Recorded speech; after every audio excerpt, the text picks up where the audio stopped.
Bienvenue ma Miss dans cette nouvelle vidéo. Si tu ne me connais pas, je m'appelle Jeanne. Sur cette chaîne, je partage des vidéos qui touchent à la skincare, la beauté et la féminité. Dans cette vidéo, je vais te partager les tendances pour la rentrée et l'automne 2026.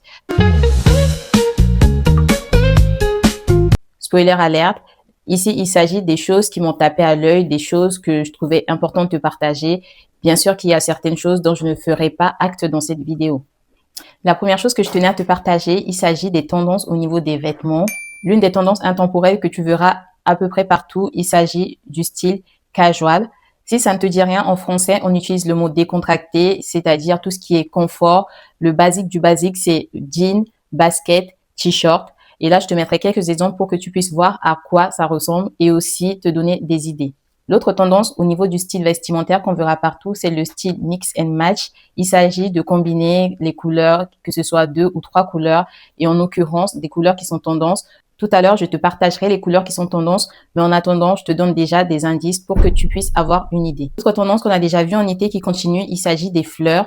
Qui dit rentrée, dit l'automne qui approche à grands pas. À mon avis, il y aura beaucoup de vêtements avec des fleurs style automnal ou hivernal. Pour ma part, lorsque j'étais adolescente, j'aimais beaucoup porter des vêtements avec des fleurs parce que je trouvais que ça allait bien avec ma personnalité. Et au fur et à mesure, j'ai compris que c'est pas parce que de nature je suis joyeuse et que j'ai tendance à être extravertie que ça doit forcément se traduire dans mon style à travers les fleurs. Depuis que je me suis constituée une garde-robe capsule, je t'avoue que dans ma garde-robe, j'ai une robe à fleurs que je porte en été. Ça fait déjà 3 ans que je l'aime beaucoup. Elle est noire avec des fleurs de différentes couleurs. Mais là, à ce jour, je ne ressens pas le besoin de m'acheter des pièces avec des fleurs. Dis-moi si tu suivras cette tendance. Autre tendance qu'on verra aussi partout, il s'agit du fluffy effect. Je te mettrai une photo et d'après ce que j'ai compris, il s'agit de superposer des vêtements ou de les porter de manière à ce qu'il y ait plus de dimensions. Et opter pour des pièces qui ont du volume, qui donnent du volume à ta silhouette, par exemple un gros manteau, les manteaux oversize. Et la dernière tendance que je tenais à te partager au niveau vestimentaire, il s'agit du total look cuir. Personnellement, c'est une tendance que je suivais lorsque j'étais plus jeune, lorsque j'étais au lycée et que j'avais commencé aussi des études supérieures. Sauf qu'à ce jour, je ne ressens pas très l'envie de retourner dans cette tendance, mais je trouve ça très, très beau. Après, je pense que pour certaines sorties, potentiellement, je pourrais opter pour cette tendance. Mais en tout cas, c'est très beau. Il faut juste trouver des matières de bonne qualité qui font pas très cheap et qui mettent en valeur ta silhouette, pas l'inverse. On passe maintenant aux chaussures pour cette deuxième partie de vidéo. Les chaussures qui seront en tendance et qui l'étaient déjà au printemps et en été, il s'agit des mocassins. C'est une tendance que je suis déjà, que je vais continuer à suivre parce que ce sont des paires de chaussures qui sont des basiques. Pour moi, les mocassins, les ballerines, c'est vraiment pour moi des intemporels d'une garde-robe.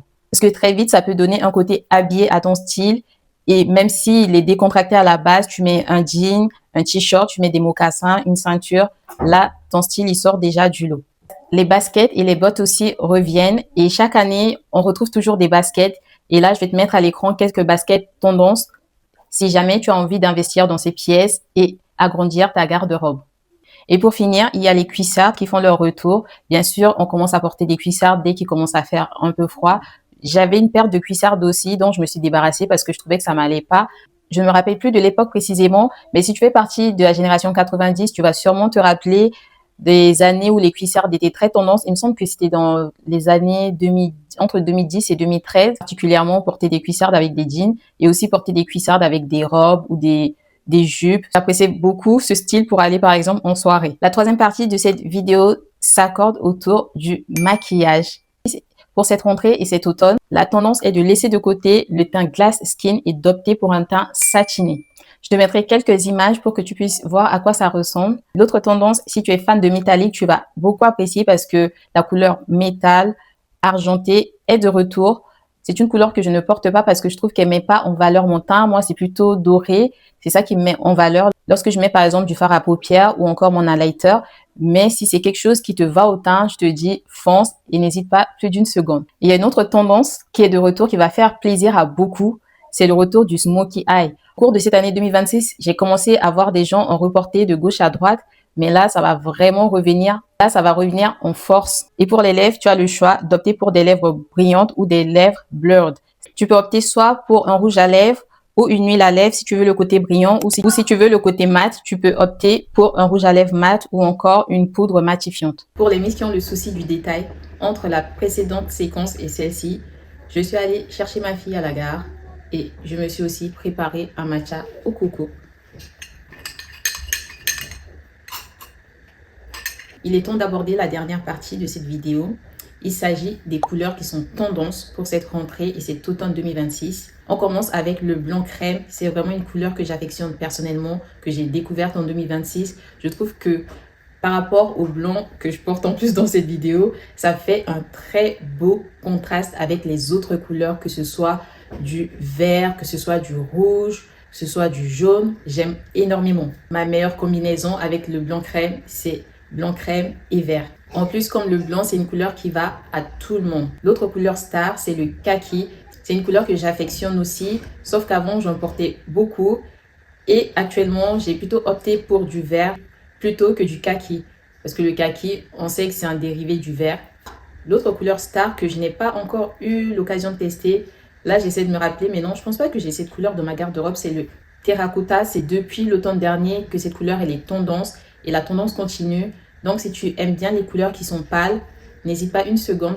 La couleur terracotta pourrait bien te convenir. Et si tu es comme moi, les 3 prochaines couleurs pourront beaucoup te plaire. La première, il s'agit du bordeaux. Tout ce qui est rouge bordeaux, c'est très tendance aussi. Moi, j'aime beaucoup le rouge bordeaux parce que le rouge, c'est ma couleur préférée. Et le bordeaux, une vraie pépite. Et dans la continuité, la couleur de la passion est aussi dans la tendance, le rouge. Ça ne me dérange pas de porter du rouge parce que je trouve que ça me va bien au teint. Nous qui avons un teint mat, foncé, ça nous met vraiment en valeur. Il y a différents types de rouge. J'aime bien le rouge en lui-même, mais celui que je n'aime pas beaucoup, c'est le rouge orange. J'en ai dans ma garde-robe. Après, ça fait pas partie de mes préférences. J'ai aussi un t-shirt polo rouge bordeaux que j'aime beaucoup. J'ai des vestes rouges que je porte souvent en automne et pendant les fêtes de fin d'année. Donc là, j'ai déjà ce qu'il me faut. Et la dernière couleur très tendance est le prune. C'est une couleur que j'aime beaucoup aussi. J'aime énormément utiliser au niveau du maquillage sur les lèvres. Ça apporte une touche au maquillage qui est différente du rouge vif. Et il y a un côté plus soft que le rouge vif. Au niveau des vêtements, c'est vraiment une couleur aussi que j'affectionne personnellement. Je ne pense pas en avoir dans ma garde-robe, mais c'est plutôt quelque chose qui m'intéresse. Si je trouve des pièces en couleur prune, je n'hésiterai pas à les acheter une seule seconde. Pour cette vidéo ma miss, j'espère qu'elle t'a plu et qu'elle te donnera des idées pour bien constituer ta garde-robe pour cette rentrée et automne à venir.